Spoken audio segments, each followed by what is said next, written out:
যারা ভূগোল নিয়ে পড়াশোনা করছো ক্লাস 11-12 থেকেই প্র্যাকটিক্যাল শুরু হয়ে যাচ্ছে এবং প্র্যাকটিক্যালে তোমাদেরকে খাতা তৈরি করতে হয়। আর খাতা তৈরির সময় তোমরা অনেকেই প্রশ্ন করো, দাদা আমি হেডিংটা কীভাবে সুন্দর করে লিখবো বলো তো, হেডিংটা লেখার জন্য কি প্রয়োজন? তো হেডিং লেখার জন্য খুব সস্তার একটা জিনিস দিয়ে খুব সুন্দর হেডিং করতে পারবে। তো সেটা নিয়ে আজকে তোমাদেরকে বলবো।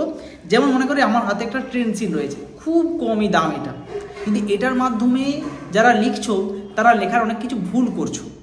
এটার মাধ্যমে কত সুন্দরভাবে হেডিং লেখা যায় প্র্যাকটিক্যাল খাতায়, সেটা তোমাদেরকে আজকে দেখাবো। কী কী জিনিসগুলো ফলো করতে হয়, কিছু জিনিস এখানে নিজেকেও করতে হয়, তাহলে হেডিংটা আরও বেশি সুন্দর হয়। এই ট্রেনসিলটা খুবই কম দামে মার্কেটে তোমরা পেয়ে যাবে, এর থেকে বড় সাইজও নিতে পারো, কিন্তু আমার মনে হয় এই সাইজটা বেস্ট। যেখানে লেখা আছে সাইজ হচ্ছে এটা হচ্ছে 6 মিলিমিটার 6 এবং 4, 6 আর 8 আছে মনে হচ্ছে, হ্যাঁ 4, 6, 8, ঠিক আছে, এই সাইজটাই নেবে তোমরা। এখানে দেখো ওমেগা কোম্পানির, এটা ওমেগা কোম্পানি লেখা আছে, এটা খুব ভালো একটা ট্রেনসিল। তো এটার সাহায্যে তোমাদের দেখাবো কিভাবে তোমরা সুন্দরভাবে হেডিং তৈরি করবে। তো পুরো ভিডিওটা দেখো, আশা করি তোমার অনেকটা কাজে। তো দেখো, যখন তোমরা স্টেনসিলের সাহায্যে কোনো হেডিং তৈরি করবে তার প্রসেসটা কী আছে। প্রথমে আমি একটা লাইন টেনে নিলাম সোজা করে, ঠিক আছে, এবং এটা পেন্সিলের সাহায্যে টানবে, পেন্সিলটা সাইডে রাখলাম। এবার আমরা কি করব, তোমাদের হয়তো পাইলট পেন তোমরা ইউজ করছো, তো পাইলট পেনের মাধ্যমে তোমরা এর ওপর থেকে লেখাটা লিখবে।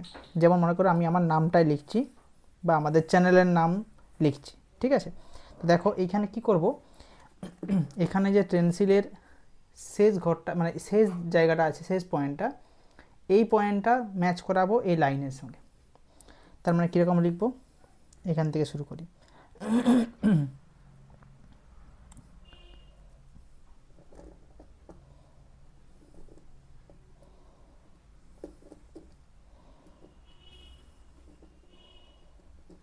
এটা খুব ভালোভাবে করতে হবে যাতে কোনো জায়গা মিস না যায়। ঠিক এইভাবে ঘুরিয়ে ঘুরিয়ে আমি জিটা করলাম, ঠিক আছে। আমি এখানে তারপর ডাব্লিউ করছি, আমরা লিখবো GW ফ্যামিলি, ঠিক আছে, খুব গ্যাপ দেবে না।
তোমরা লিখবে, তোমরা এই রকম লেখা পাবে, যে দেখতে কেমন একটা লাগছে, কিন্তু এটাই পরিবর্তন হবে। কেমন পরিবর্তন হবে তোমরা দেখতে থাকো।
একদম পুরো চেঞ্জ হয়ে গেল। তাই কিছু কিছু জিনিস পরিবর্তন করে আমরা স্টেনসিলের মাধ্যমে খুব সুন্দর এবং নিট অ্যান্ড ক্লিন হেডিং তোমরা করতে পারবে। যদি তোমরা আরও অভ্যাস করো আরও বেটার। আমি তাড়াতাড়ি করে করলাম বলে দেখো ডাব্লুটা একটু উঠে গেছে, তোমাদেরকে আরও অ্যাপ্রোপ্রিয়েট করলে খুব সুন্দর হেডিং লাগবে। তোমরা দেখতেই পাচ্ছ এরকম যদি পুরো হেডিং থাকে, তোমাদের যিনি পরীক্ষক খাতা দেখবেন ভীষণ দেখতে খুশি হবেন। এরকম যদি হেডিং করো, তার নিচে ছোটো অক্ষরে লেখাগুলো লেখো এইভাবে, ঠিক আছে, এর থেকেও ছোটো রয়েছে, দেখতে ভীষণ সুন্দর লাগবে এবং নিট ক্লিন লাগবে, যেটা কম্পিউটারাইজড থেকে অনেক বেটার। কম্পিউটারাইজড কিন্তু এলাও হয় না ভূগোলের ক্ষেত্রে, এটা তোমরা সকলে জানো, সেই জন্য হাতে করতে হয়। হাতে করলে এটাই হচ্ছে বেস্ট। তোমরা টেন্সিলের মাধ্যমে এটা করলে কেউ বুঝতেও পারবে না যে তুমি কিসের মাধ্যমে করেছো। সবাই তোমাকেই জিজ্ঞাসা করবে তুমি কিভাবে করেছো এটা, কারণ টেন্সিলে ঠিক এরম টাইপের হয় না, এটা কিছুটা নিজেকে এডিট করে নিতে হয়। আর সেই এডিটটাই তোমাদেরকে দেখিয়ে দিলাম যে কিভাবে করতে হয়। তো কেমন লাগলো আজকের ভিডিওটা কমেন্টে জানাই। ধরনের ভিডিও পাওয়ার জন্য আমাদের চ্যানেলকে সাবস্ক্রাইব করো।